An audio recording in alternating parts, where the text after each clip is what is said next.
Aló, muy buenos días con todos. ¿Cómo se encuentran en esta mañana? Buenos días, Juan Carlos. Adiós, Juan Carlos. Hola, ¿cómo están? ¿Cómo les ha ido? Espero que hayan podido descansar bien la noche de hoy. Y bueno, estén preparados para el viernes, ¿no? Entonces, el día de hoy vamos a hablar rápidamente acerca de unos temas complementarios, acerca de lo que son las cargas en puentes. Y vamos a partir hablando acerca de lo que es la parte de la fatiga, ¿no? En materiales. Entonces, quiero que por favor me recuerden qué saben acerca de fatiga. ¿O qué era la fatiga? ¿Qué es lo que mirábamos en mecánica de materiales?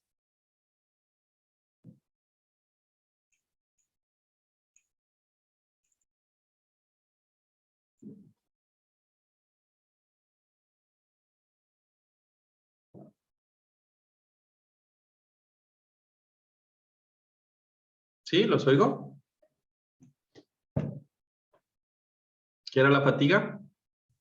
No era como que cuando se iban a romper, o sea, el esfuerzo que hacía para que se rompa. Algo así. La fatiga. Bueno, digamos que cuando yo digo yo estoy fatigado, significa que yo estoy Cansado. como cansado, ¿no? Entonces resulta que es un término que utilizamos para definir cuando el material se cansa bajo esfuerzos bajos de intensidad. Se hagan de cuenta que usted coge y le digo, ¿sabe qué? Pablo, levanta este ladrillo. Entonces, y pásalo de esta habitación a esta habitación. Entonces, cuando yo le digo a Pablo que haga eso con un ladrillo, pues prácticamente no se va a demorar nada, va a estar exacto y va a quedar con la misma fuerza antes o después de pasar el ladrillo. ¿Estamos de acuerdo? Sí. Ahora yo le voy a decir a Pablo, pásame un ladrillo cada vez hasta que sea las 10 de la noche. ¿Sí? ¿Qué va a pasar? Pues que seguramente a las 3 de la tarde, Pablito ya no va a poder mover los brazos y seguramente a las 10 de la noche va a estar ahí pidiéndose que el mundo le corte los brazos. ¿Se entiende? Sí. Sí. Ok, hoy han venido como con sueño. A ver, prendan todos la cámara.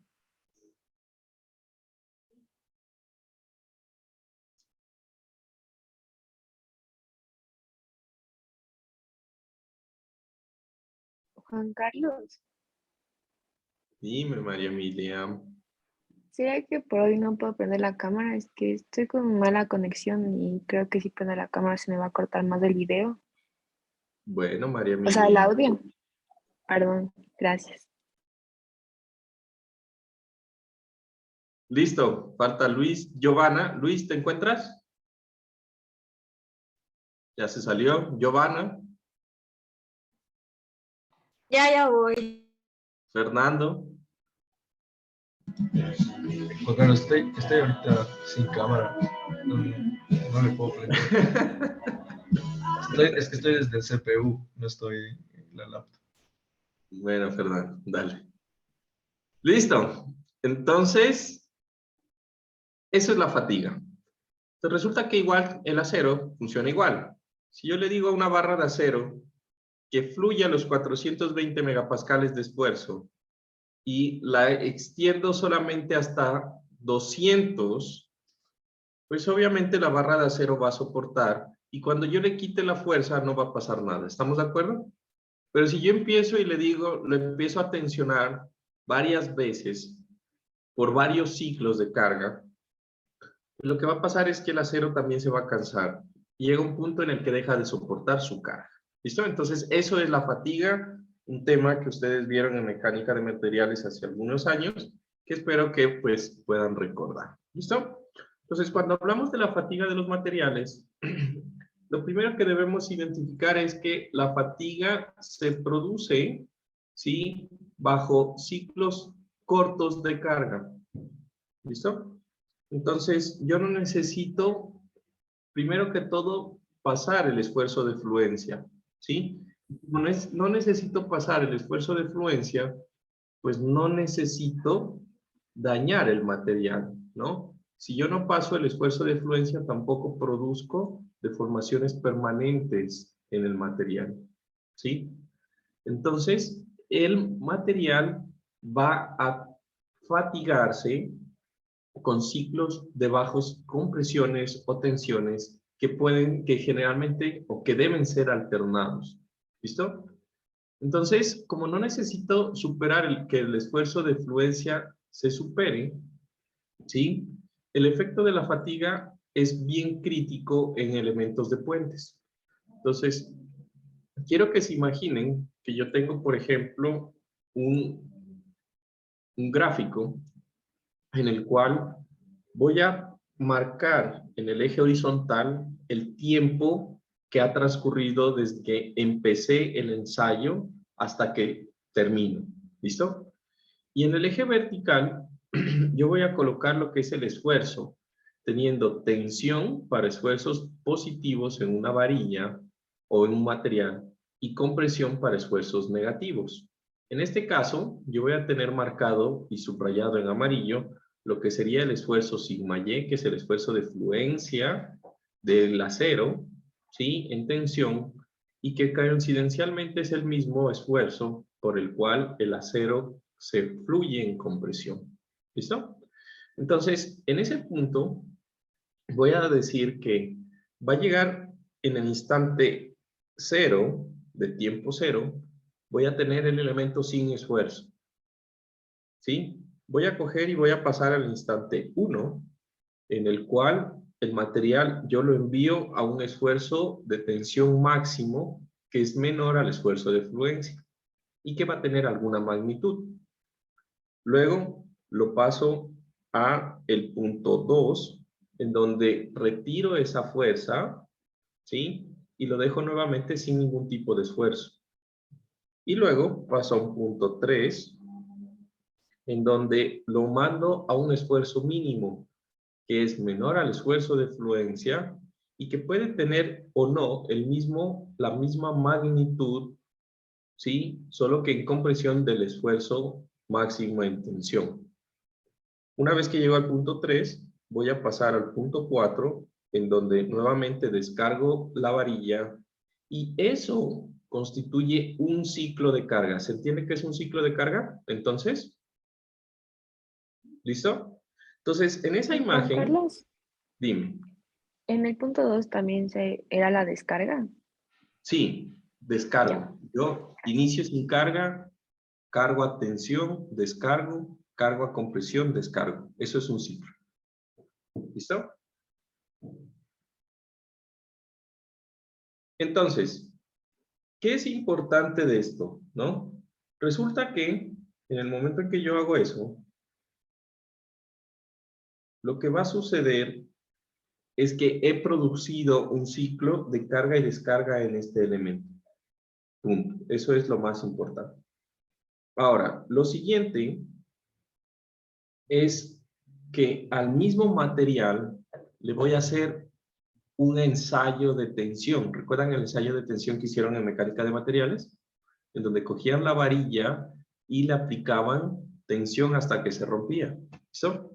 Entonces, le voy a aplicar a este espécimen, le he aplicado 3 ciclos de carga, ¿sí? Y aquí vamos a nombrar los ciclos. Pues tengo el primer ciclo, segundo ciclo, tercer ciclo.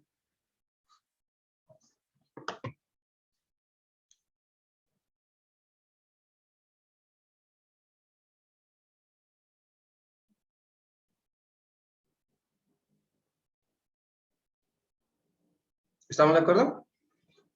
Primer ciclo, segundo ciclo, tercer ciclo. ¿Listo? Ahora, a este elemento le vamos a aplicar lo que sería un esfuerzo de un diagrama o un ensayo de tensión. Entonces, en el ensayo, yo voy a coger y voy a marcar lo que serían el ensayo de base de una varilla que no tenga ningún ciclo de carga.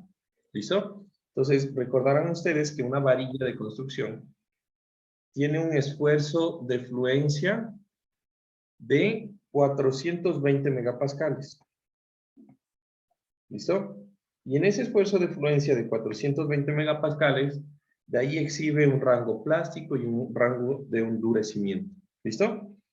Llegando a un punto en donde existe el esfuerzo último, que es el esfuerzo por el cual o en el cual la varilla de acero alcanza su máximo esfuerzo para posteriormente disminuir y romperse.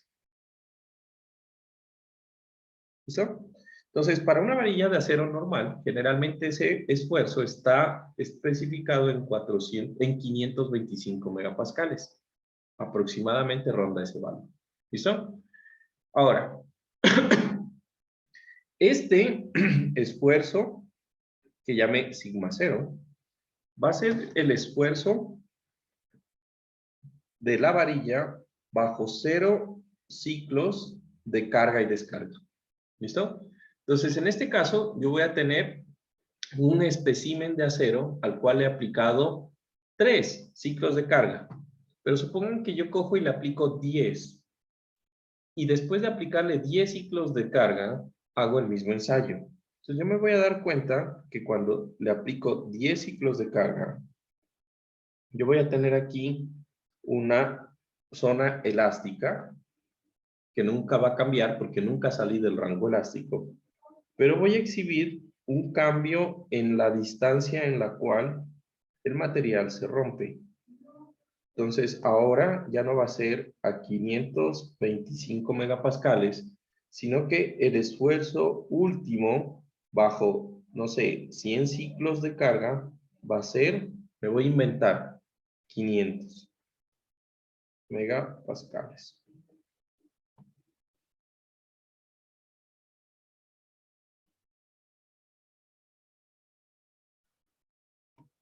¿Listo? Entonces yo aquí tengo otro valor, que sería el esfuerzo último en 100 ciclos de carga.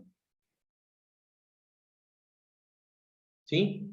Y ahora voy a coger otro espécimen de acero y le voy a aplicar ya no 100, sino 1000 ciclos de carga. Y hago lo mismo. Y hago lo mismo con otro que le aplique 10.000 y así sucesivamente en escala logarítmica. ¿Listo? En el momento que yo hago eso, lo que voy a encontrar es que mi sistema va a generar una gráfica en la cual el elemento va a tener un comportamiento que va a ser esa línea verde. ¿Listo? Entonces yo voy a tener aquí que bajo 0 ciclos de carga en el eje horizontal, ¿sí? Yo voy a tener un esfuerzo último igual a 525 megapascales, que corresponde pues al esfuerzo sigma U 0. ¿Listo? De ahí, bajo 100 ciclos de carga, yo voy a tener un esfuerzo último de 100 ciclos igual a 500 megapascales. Ojo, esto no está a escala, ¿no? Se entiende que no está a escala, ¿no? Y de ahí voy a tener los valores de 1000, 100.000, 10.000, etc. ¿Listo? Entonces, esa gráfica verde, me voy a dar cuenta que va a llegar y va a pegarse a una asíntota. Esa asíntota le voy a llamar el límite de fatiga del material. ¿Listo? Entonces, el límite de fatiga del material es aquel esfuerzo último, ¿sí? Por el cual, bajo ninguna circunstancia o condición de ciclos de carga, o ningún número de ciclos de carga, el material alcanza un esfuerzo último menor a ese valor. Es el límite. ¿Listo? Entonces, por más ciclos de carga posteriores que yo le aplique al material, el material nunca va a tener un esfuerzo último menor a ese valor. ¿Listo? Ahora, teniendo en cuenta lo que sería el ensayo de materiales reales, aquí tengo una gráfica en la cual aparece los ciclos o el gráfico de número de ciclos de dos aceros. Bueno, un acero y un aluminio. Entonces nos vamos a enfocar en el aluminio 1045. Perdón, en el acero 1045. Entonces, si yo les preguntara aproximadamente cuánto es el límite de fatiga de ese material, ustedes me dirían que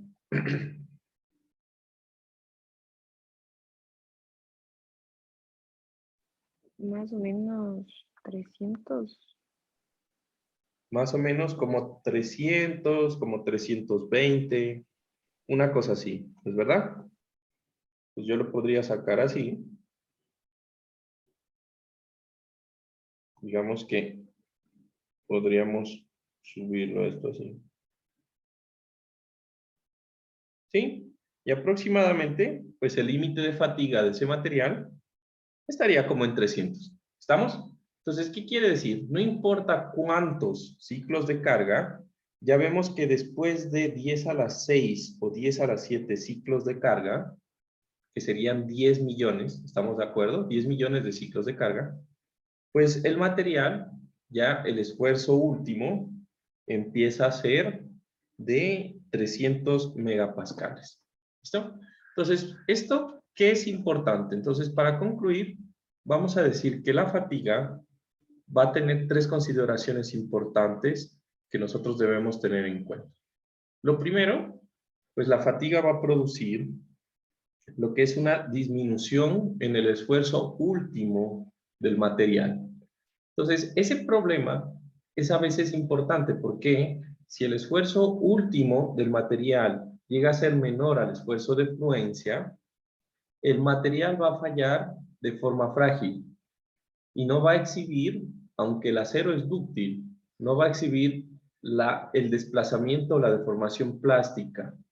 Y eso es grave. No me va a avisar a mí, ¿sí?, que existe una falla. Segundo, como no genera deformaciones permanentes, ya que los esfuerzos nunca salen del rango elástico, ¿sí?, entonces tampoco me va a mostrar que el elemento está cediendo o que se está deformando, y por ende, pues tampoco me va a mostrar que puede haber o me puede dar un aviso de que algo está mal en la estructura. ¿Listo?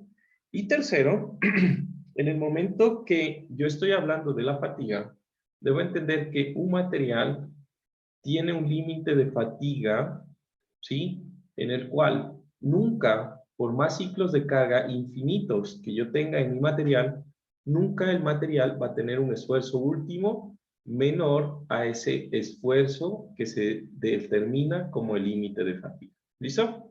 Entonces, ¿por qué les recordé un poco esto de la fatiga? Más que todo porque va a existir algo que nosotros estábamos hablando ayer, y es el vehículo para el chequeo de fatiga en puentes.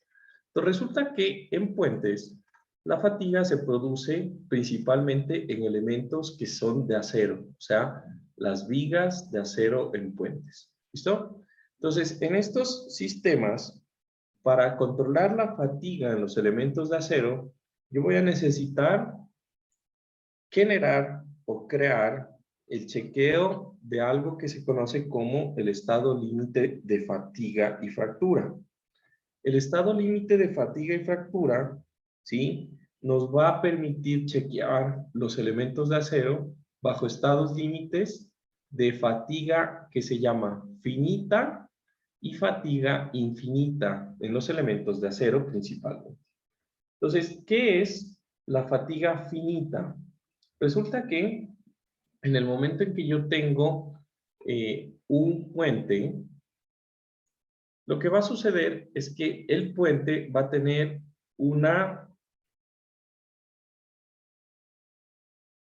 un tiempo de vida útil. Hagan de cuenta 50 años. ¿Listo? Entonces, durante ese tiempo de vida útil, lo que va a pasar es que yo con el tráfico promedio diario y la proyección estadística de los vehículos que van a circular sobre el puente, voy a poder estimar cuántos ejes van a circular sobre el puente durante esa vida útil que es finita. ¿Listo? Entonces yo voy a calcular ese número de ejes y voy a ingresar con mi gráfica de fatiga, ¿sí? Y voy a intersectar con el número de ejes mi gráfica y voy a encontrar mi esfuerzo último de fatiga infinita. ¿Se entiende? ¿Se entiende? Listo.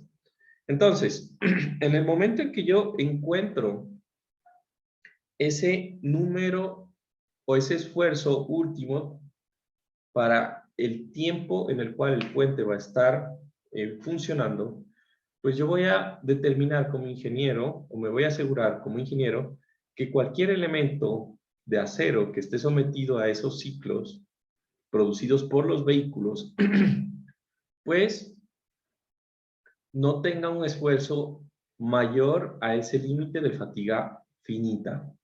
Y listo. ¿Listo? Ahora, voy a controlar también la fatiga infinita.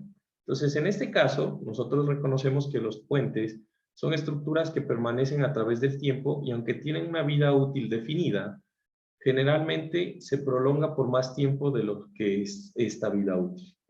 Entonces, bajo ese estado de carga, en donde nosotros estamos controlando la fatiga infinita de los elementos, yo me voy a asegurar también que los esfuerzos producidos por ese estado de carga, pues no superen los esfuerzos no superen los esfuerzos del esfuerzo último del material. ¿Listo? Entonces, con eso yo garantizo que durante la vida útil, los elementos, por más ciclos de carga que soporten, pues sean capaces de soportar adecuadamente las cargas a las cuales están sometidos. ¿Listo? Ahora, ¿cómo yo hago ese análisis de cargas? Entonces, resulta que yo voy a coger y voy a utilizar un vehículo específico que se llama el vehículo para el control de fatiga. Ese vehículo para control de fatiga es parecido al camión de diseño que vimos la clase anterior. O sea, es un camión que tiene 3 ejes, en los cuales el primero pesa 8 kips y los 2 segundos, el segundo y el tercero, pesan 32 kips. Pero la diferencia va a estar en la distancia entre el eje tráiler 2 y el eje tráiler 3. Cuando hablamos de la distancia, esa distancia que antes era variable desde 14 pies a 30 pies, ahora va a ser fija y va a ser una distancia fija de 30 pies. Entonces, este es el vehículo con el cual nosotros vamos a diseñar lo que sería el criterio de fatiga, o chequear o controlar lo que es el criterio de fatiga. ¿Listo? Entonces, cuando llegamos a esa parte en el diseño de vigas, ¿sí? Vamos a traer o les voy a presentar a un ingeniero de Bogotá para que nos dé la charla acerca de cómo se hace el control de la fatiga en elementos de acero, en donde pues es crítico realmente la parte de la fatiga. ¿Listo? ¿Preguntas hasta ahí? Ok. ¿No? Ok. Entonces, el otro efecto que producen los vehículos sobre los elementos del puente, pues va a ser el impacto que se produce cuando ellos ingresan al puente. ¿Listo? Entonces, para controlar el impacto, en el AASHTO nosotros tenemos algo que se denomina el factor de impacto. Entonces, el factor de impacto, o de aquí en adelante, IM, es un incremento que nosotros vamos a hacer a los efectos producidos por las cargas vehiculares del camión y del tándem. Ojo, el camión y el tándem, no la línea de carga. ¿Listo? Entonces, solamente para el camión y el tándem vamos a magnificar los efectos. ¿Cuáles serían los efectos? Deflexiones, momentos, cortantes, torsiones, ¿sí?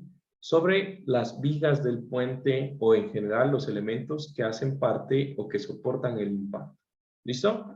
Entonces, lo que pretende este factor es considerar el efecto del impulso que se produce en la estructura al momento que un vehículo golpea los elementos de las uniones o de los elementos de losa y vigas.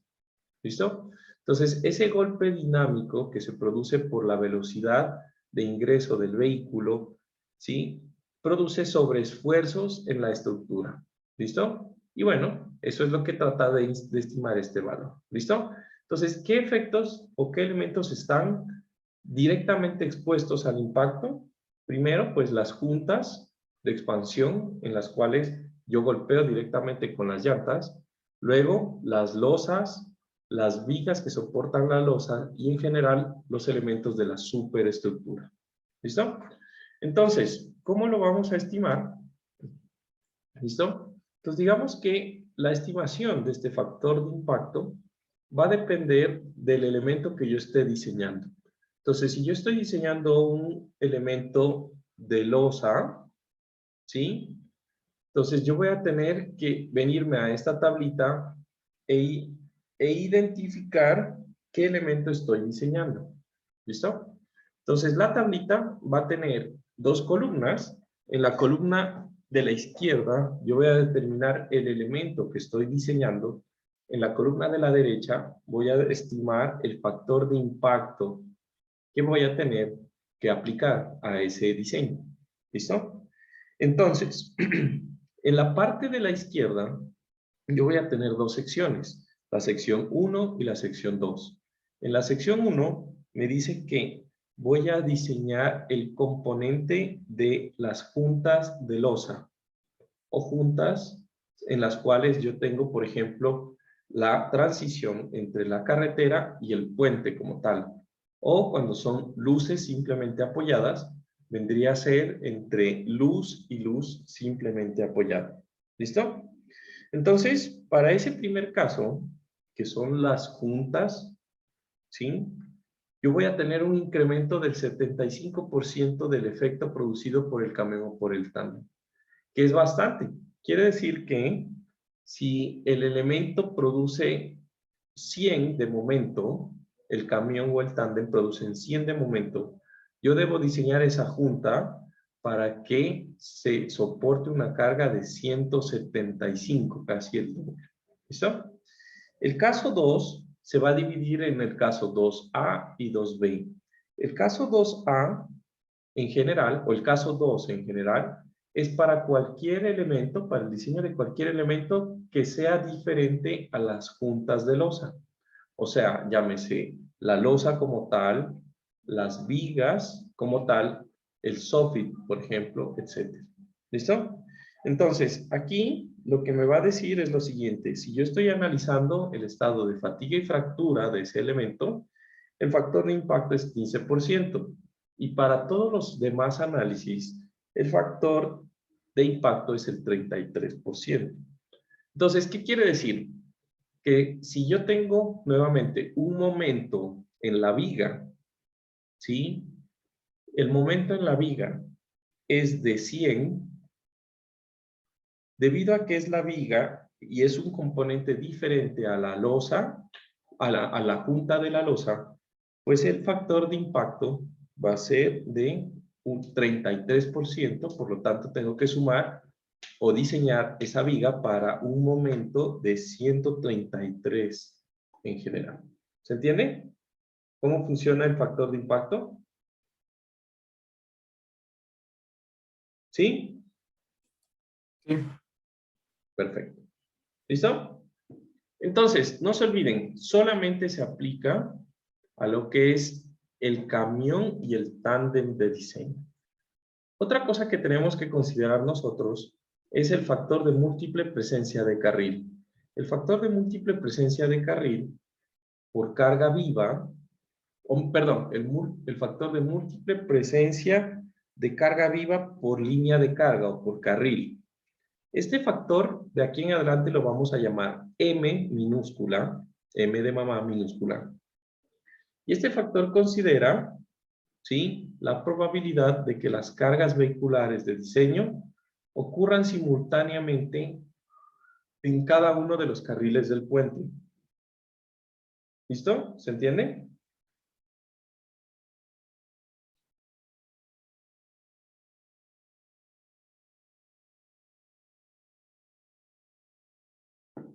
Ahora, ¿Qué significa esto? Entonces, hagan de cuenta que eso va a depender del número de los carriles, ¿sí? Entonces, ese factor se va a calcular con una tablita, ¿sí? Que es esta tablita de acá.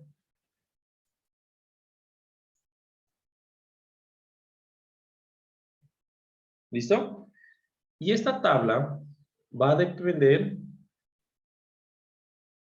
del número de carriles que yo estoy considerando que están cargados sobre el puente.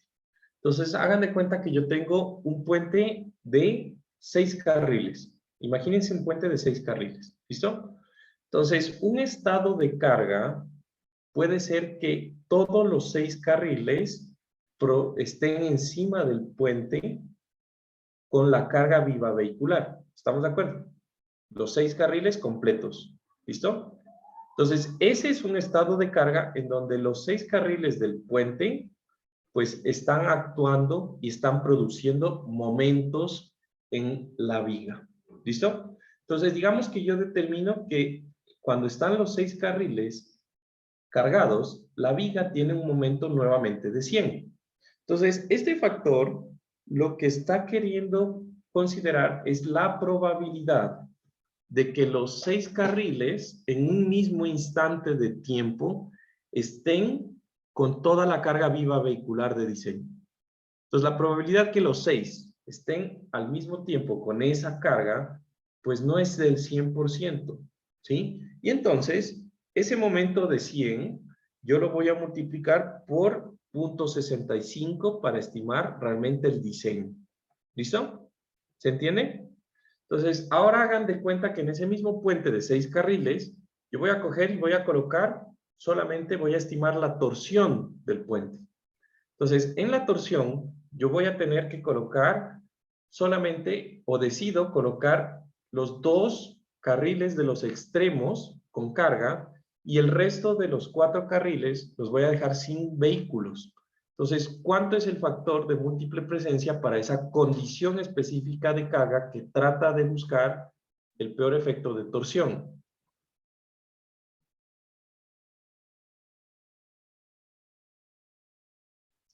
Julio, 1.20. ¿no?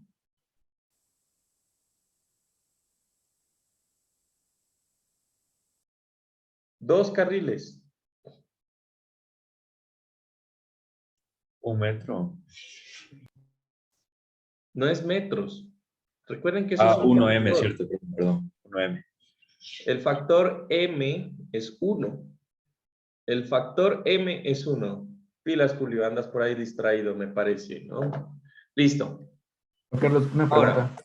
dime. O sea, el factor de impacto es el que, digamos, nos ayuda como que a prevenir la fatiga. ¿O ahí estoy mal? ¿O es otro aparte? No, ya hemos hablado de 3 cosas distintas. La Es que la fatiga se controla con este vehículo. ¿Ya? Todo el tema de la fatiga era para introducirles el vehículo de fatiga. Eso es una cosa. Les hablé del factor de impacto. El factor de impacto es un factor que se aplica a los vehículos, que sería el camión y el tándem. Eso es otra cosa, que siempre se aplica. ¿Listo? Y ahorita estamos hablando del factor de múltiple presencia de carril. Entonces, hemos hablado de 3 cosas ya. La fatiga y el vehículo de fatiga. Otra cosa es el factor de impacto. Y otra cosa es el factor de múltiple presencia de carril. ¿Listo? Entonces, este análisis o este factor se utiliza cuando usted tiene que diseñar el puente tridimensionalmente.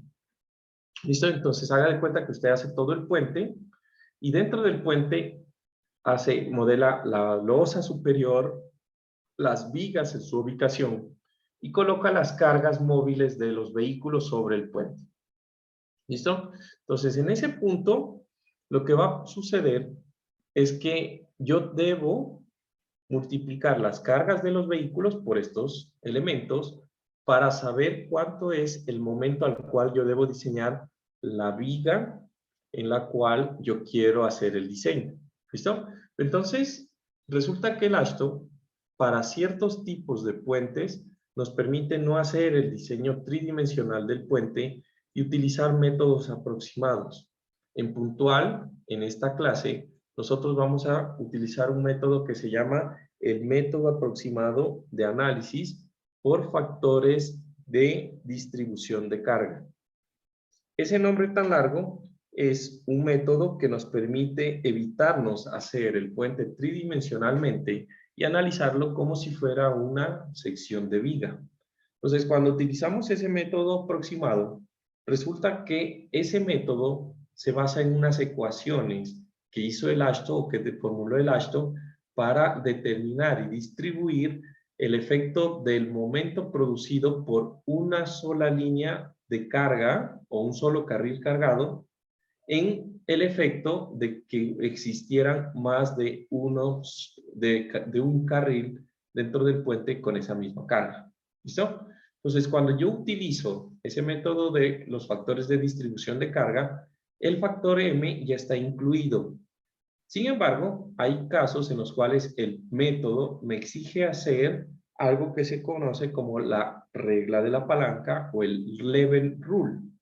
En el momento en que yo utilizo ese método de level rule o la regla de la palanca, en ese punto solamente para ese análisis, ahí debo incluir el factor de múltiple presencia de carril. ¿Listo? ¿Está entendido esa parte? ¿Sí? Sí. Ok. Entonces, vamos a hablar ahora de las fuerzas de frenado. ¿Listo? Entonces, resulta que la fuerza de frenado es una fuerza que se produce, como su nombre lo indica, cuando un vehículo que circula sobre el puente aplica los frenos. ¿Listo? Entonces, en el momento en que un vehículo aplica los frenos, la cantidad de movimiento o la masa multiplicada por la velocidad del vehículo se transfieren por fricción a las llantas y a su vez al tablero del puente. Esa fuerza de frenado se va a calcular para puentes como el máximo de 3 condiciones, siempre considerando, pues, cuál es el máximo de estas 3 condiciones en nuestro estado de carga. Entonces, la primera condición va a ser que tomamos o vamos a calcular o vamos a tomar el 25% del peso de los ejes. Aquí le voy a cambiar esto.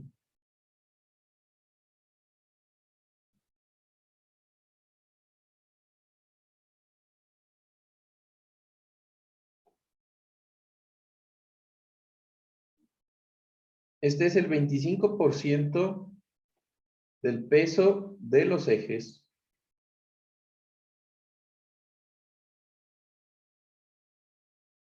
¿ya? Que están dentro del puente. Dentro del puente.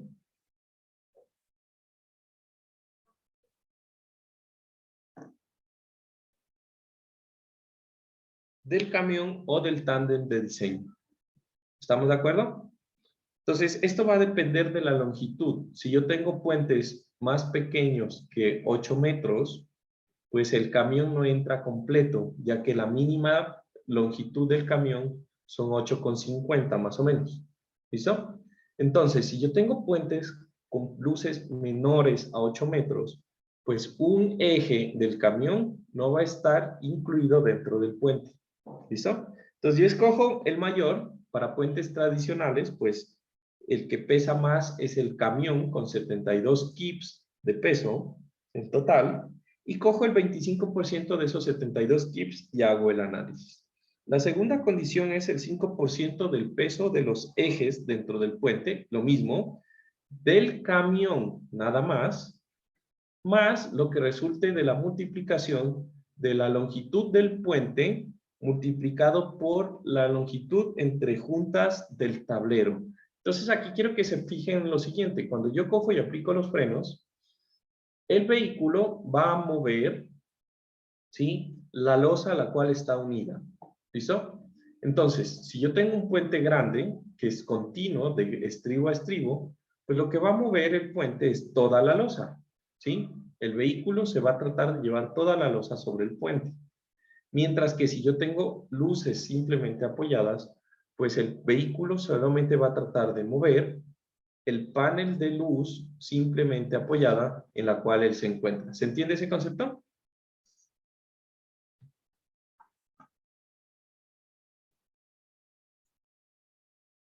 ¿Sí? ¿Puedes repetirlo otra vez, Juan Carlos? Que cuando yo tengo un puente y tengo un vehículo, ¿no? Y el vehículo frena, si el puente es un puente continuo, entonces la fuerza se transmite a toda la longitud del puente, ¿sí? Mientras que si yo tengo un puente simplemente apoyado, pues el vehículo va a estar sobre una luz de ese puente y la fuerza de frenado solamente se transmite en esa losita o en esa luz a la cual está conectado el vehículo. ¿Estamos? ¿Listo? Entonces, eso se refiere a la longitud entre juntas del tablero. A eso se refiere. ¿Listo?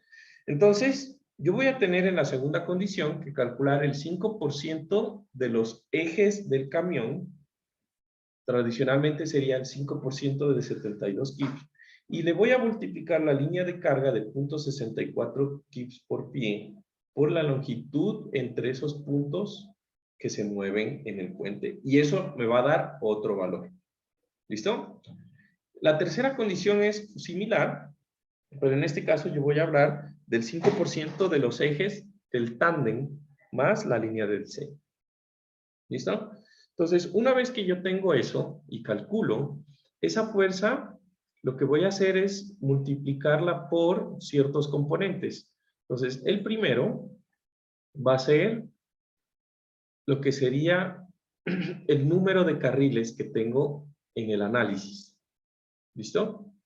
Entonces, ya tengo la fuerza de frenado. Esa fuerza de frenado, que es la máxima de esas tres condiciones, la voy a multiplicar por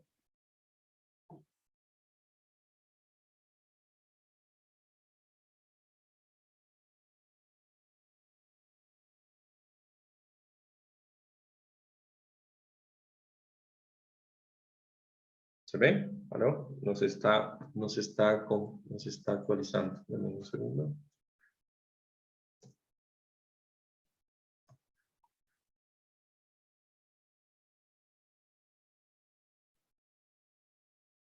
Listo, ahí sí. Entonces, la fuerza de frenado la voy a multiplicar como el máximo de estas tres condiciones por el número de carriles que están en el mismo sentido. Eso es súper importante. Y lo voy a multiplicar después por el factor M de múltiple presencia de carril. ¿Listo?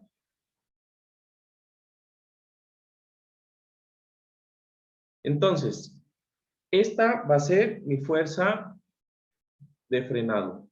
Ahora, ¿cómo yo coloco esas fuerzas de frenado en mi puente? Entonces, resulta que esas fuerzas de frenado se van a calcular o se van a colocar, como lo dije antes, en los carriles que tienen el mismo sentido de avance en el puente.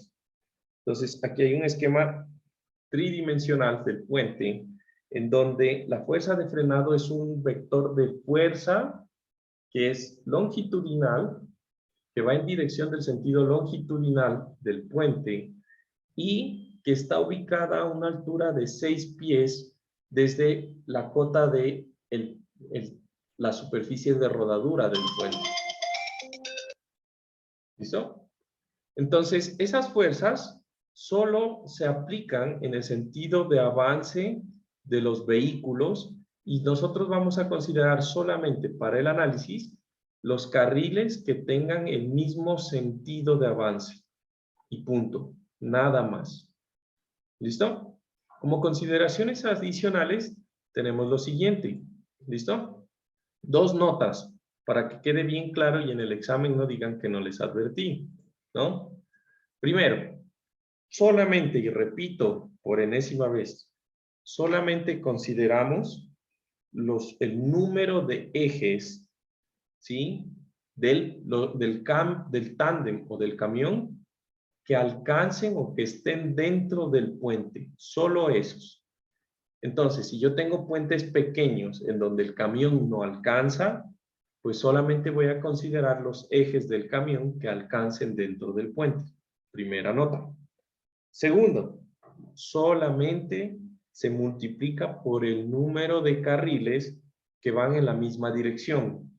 Por lo tanto, si yo tengo, o yo les digo en el examen, tengo 2 carriles en el sentido norte-sur y 3 en el sentido sur-norte, pues ustedes van a calcular la fuerza de frenado, ¿sí? Para el sentido norte-sur, multiplicando por 2 número de carriles y por 1, que es el factor de múltiple presencia de carril, y aparte van a calcular para los 3 carriles que están en el sentido norte-sur, multiplicando por 3 número de carriles y por 0.85, que es el factor de múltiple presencia para 3 carriles en ese sentido. Y punto, ¿se entiende?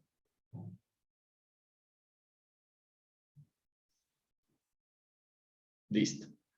Perfecto. Siguiente, fuerza centrífuga.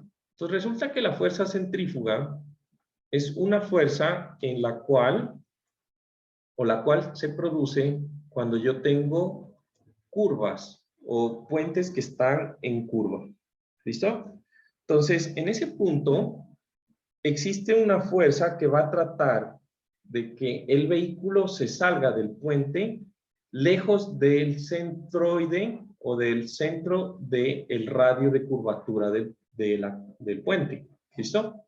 Entonces, esa fuerza va a depender de la velocidad con la que circulen los vehículos y del radio de giro del sistema. ¿Listo? Entonces, la fuerza C sub E se va a considerar nuevamente como el máximo entre lo que es el peso de los ejes del camión o del tándem que alcancen sobre el puente, multiplicado por un factor C. ¿Listo? Entonces, el máximo entre estos dos lo voy a multiplicar por un factor que es el factor C. Ese factor C va a calcularse con esta expresión. El factor C va a calcularse con esta expresión. Entonces, es igual a F por la velocidad al cuadrado sobre la gravedad por el radio de curvatura. Entonces, esa expresión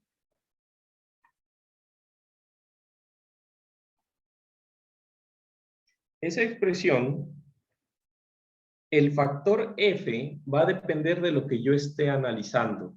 Si es el estado límite de fatiga y fractura, ese factor F va a ser igual a 1. Y para el resto de los estados límites, vas a tomar el valor de 4/3. Entonces, si yo veo o yo hago una vista en planta de mi puente, entonces yo tengo aquí mi vehículo que está transitando sobre el puente y ese vehículo pues tiene una línea de tránsito que va a coincidir con el centroide del elemento. Entonces, si yo uno el vehículo con una línea, pues voy a tener que existe una fuerza que va a ser la fuerza C sub E, que va a tratar de hacer que el vehículo se salga del puente. ¿Listo? ¿Se entiende cómo se calcula la fuerza centrífuga? Es sencillo, es básicamente física. Ahora, ¿qué quiero que recuerden para el examen? ¿Listo? Primero, la fuerza centrífuga no es esto, no es esta ecuación. Eso es solamente el factor C. ¿Listo? La fuerza centrífuga es el máximo entre el peso de los ejes dentro del puente del camión o del tándem multiplicado por esa fuerza o ese factor C que está ahí en esa ecuación. Una vez que yo tengo el factor C, ¿listo? Lo que va a pasar es que lo voy a multiplicar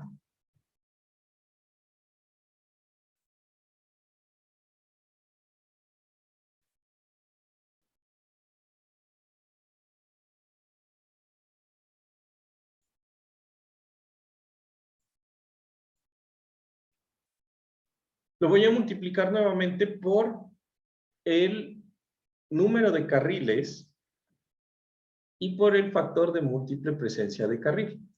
¿Listo? Entonces aquí va a pasar algo interesante, y es que en este caso, a diferencia de la fuerza de frenado, la fuerza centrífuga no le importa cuáles vehículos van en un sentido y cuáles van en el otro. Para la fuerza centrífuga, yo voy a contar el total del número de carriles, y con ese total del número de carriles voy a multiplicar el factor, o voy a calcular el factor de múltiple presencia de carril. ¿Listo? Al final, esas cargas se aplican de la siguiente forma. Si yo les digo, hagan un esquema de esas cargas, pues yo esperaría ver un esquema en planta o un esquema en elevación, en donde yo voy a tener el vehículo, el número de carriles y la fuerza centrífuga actuando como una carga horizontal lateral que va a estar ubicada a 6 pies de altura respecto al nivel de rodadura del puente. ¿Listo? ¿Preguntas?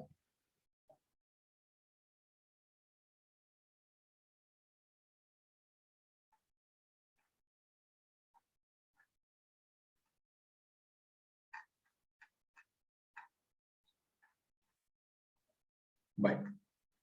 Ahorita vamos a hablar acerca de las cargas sobre las veredas o los andenes. Entonces resulta que la clase anterior nosotros estuvimos hablando acerca de los andenes como elementos que hacen parte de la superestructura, ¿no? Entonces, estos elementos se deben diseñar para soportar unas cargas específicas. Entonces, aquí vuelvo a mencionar lo siguiente, ¿sí? Primero que todo, nosotros vamos a colocar la carga de los andenes, que es PL en las siglas del AASHTO, y va a tener una magnitud de 0.075 kips por pie cuadrado o 366 kilogramos fuerza por metro cuadrado, en teoría. ¿Listo?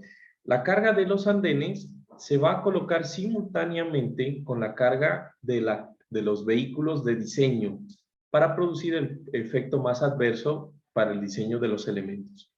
Pero entonces, quiero que se recuerden lo siguiente. Si usted está haciendo el proceso de diseño y por algún momento usted sospecha que el andén en un futuro se va a retirar y se va a construir un nuevo carril, o la velocidad de diseño del puente es menor a 70 kilómetros por hora y usted no va a poner una barrera de protección de tal forma que pueda hacer que un vehículo suba y quede subido en el andén, entonces usted no aplica la carga del andén y lo que hace es diseñar como si fuera un carril adicional. ¿Se entiende? ¿Aló? Sí.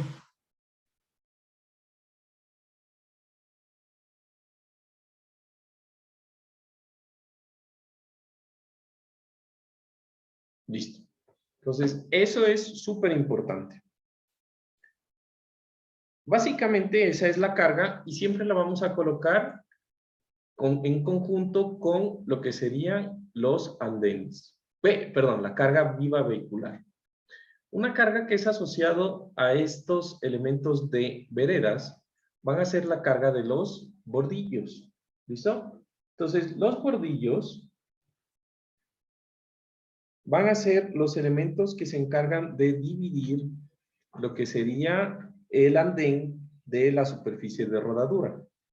Entonces, el bordillo, ¿sí? Son unos elementos prefabricados que deben diseñarse para soportar una carga de 750 kilogramos fuerza por metro lineal, aplicada horizontalmente a una altura de máximo 25 centímetros o lo que sería la altura máxima del bordillo cuando es menor a 25 centímetros. ¿Listo? Con esa fuerza nosotros vamos a calcular el acero que necesitamos para generar el trabe mecánico y que el bordillo no se separe de la superficie de herradura.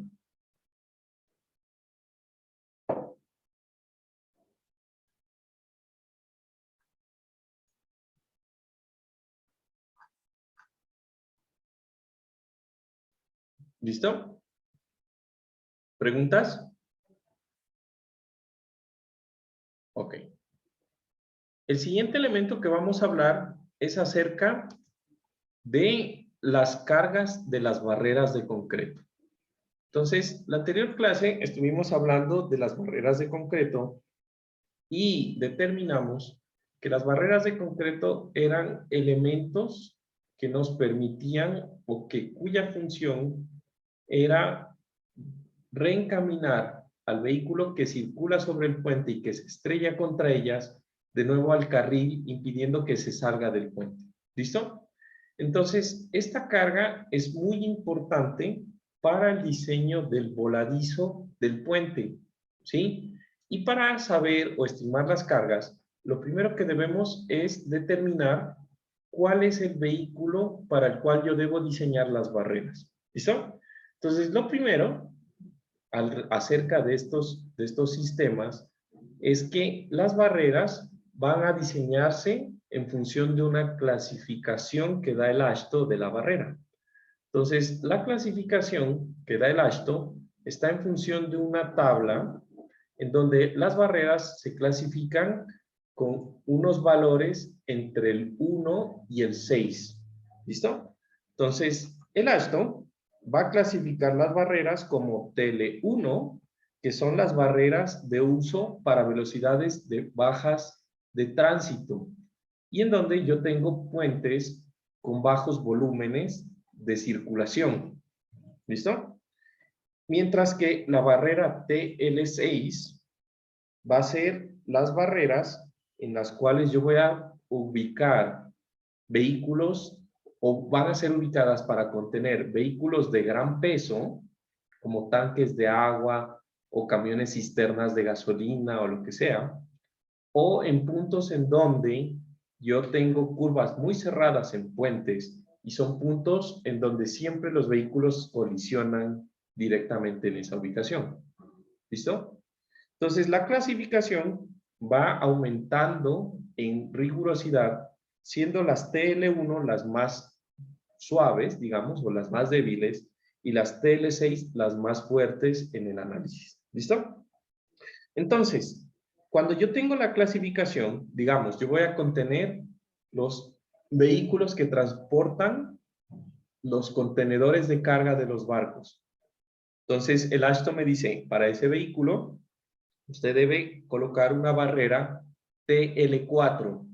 Y entonces, esa barrera TL4 me va a producir unas fuerzas en general. Entonces, esta parte ya está definido por el AASHTO. Una colisión de un vehículo contra una barrera va a producir unas fuerzas que son verticales, longitudinales y transversales, marcadas en verde en la imagen, y cada una teniendo una longitud de influencia igual a LB, LT y LL, marcadas en azul, ¿sí? Como está en esa imagen.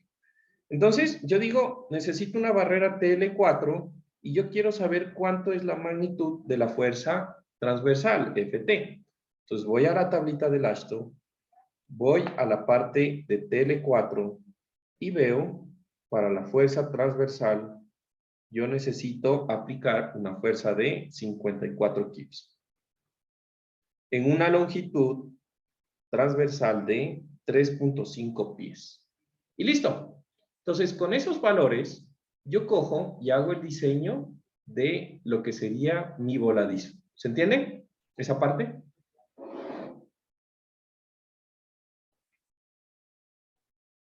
Perfecto. Ahora, ¿cómo el AASHTO sacó esos valores? Esa parte es importante. Resulta que el AASHTO, esas barreras, como les mencionaba, yo puedo hacer dos cosas para el diseño de las barreras en mi puente. O coloco una barrera que ya está aprobada por el AASHTO y que sé que funciona, ¿sí? O yo hago un ensayo propio de clasificación de barreras en las cuales invento una barrera y hago pruebas de impacto sobre ella para determinar cuál es el nivel de energía que es capaz de disipar. ¿Listo? Entonces, en el primer caso, en las barreras que ya están determinadas por el astro, esas barreras ya están precalificadas por él porque ya hizo las pruebas de impacto. Entonces, a manera de ejemplo, aquí les muestro unas pruebas de impacto de la barrera tipo 80 que ha hecho el AASHTO para clasificarlas. ¿Listo? Entonces, resulta que cuando vimos la parte de las barreras, dijimos que en el curso íbamos a utilizar la barrera tipo ¿qué? ¿Qué tipo era la que íbamos a utilizar? ¿Se acuerdan? New Jersey. La tipo New Jersey, pero tenía un nombre según el AASHTO. La tipo 25 y 27. 25 y 27. Ajá, perfecto. Entonces, esas son las barreras New Jersey, que son las que nosotros vamos a tomar para el curso como las barreras típicas. Pero aquí yo encontré el análisis de estas barreras, que son las barreras tipo 80. Entonces, cuando lleguemos a las barreras, les voy a mostrar otras formas de hacer estos análisis.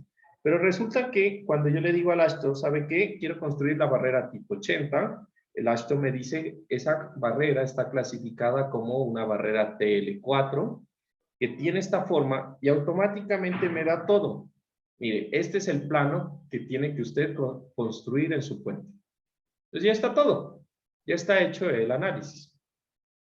Lo único que usted tiene que garantizar es que exista el refuerzo para unirlo a la losa, y lo que sí debe estimar es las fuerzas que se producen en esta barrera, cómo afectan al voladizo del puente.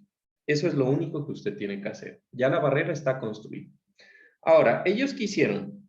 Construyeron la barrera en un sitio de pruebas y lo que hicieron es empezar a estrellar vehículos de diferentes pesos sobre la barrera y midieron las fuerzas y las longitudes del impacto que tuvo aquel vehículo. Entonces, aquí impactaron un vehículo pequeño, aquí impactaron un vehículo más grande y aquí impactaron ya un camión. Y con todos esos datos empezaron a hacer estudios y calcularon las las fuerzas y las longitudes que tenemos recopiladas en esta tablita. ¿Listo? Entonces recuerden, las barreras realmente nosotros no las diseñamos. Lo único que hacemos es construirlas de la forma que ya está especificada según el AASHTO. Lo único que hacemos es estimar la fuerza que se transmite de las barreras al voladizo de nuestro puente. ¿Alguna pregunta? ¿No?